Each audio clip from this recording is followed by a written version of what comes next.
33.5 సంవత్సరాల ఈ కాలంలో తన చుట్టూ ఉన్న పాపం తన చుట్టూ ఉంది. ఒకవేళ ఆయన కూడా పాపంలో పడిపోయి ఏంటి పరిస్థితి? ఆ అవకాశమే లేదండి, ఆయన అసలు పాపంలో పడ్డండి, ఎందుకంటే ఆయన ప్రత్యేకమైన శరీరం అండి అని చాలా మంది చెప్తారు. యేసుక్రీస్తుకి ఇవ్వబడినది ప్రత్యేకమైన శరీరం కాదు, ఆయన జన్మ ప్రత్యేకమైనదే.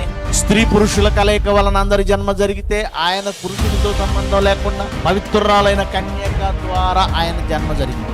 కానీ ఆయనకి ఇచ్చిన శరీరం అంటే పాప పరిహారం నిమిత్తము దేవుడు తన సొంత కుమారుని పాప శరీరాకారంతో పంపాడు. ఆయనకు వచ్చిన శరీరం కూడా పాప శరీరాకారమే.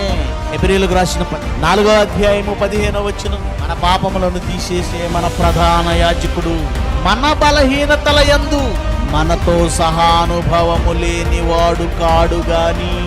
అంటే దాని అర్థం ఏంటి? నీ కన్ను ఎక్కడ బలహీన పడుతుందో ఆయన కన్ను కూడా అక్కడే బలహీన. నీ చెయ్యి దేని విషయంలో బలహీనపడుతుందో ఆయన చెయ్యి దాని విషయంలో బలహీనపడుతుంది. ఆయన మనవలనే సమస్త విషయాల్లో మనవలనే శోధింపబడినను.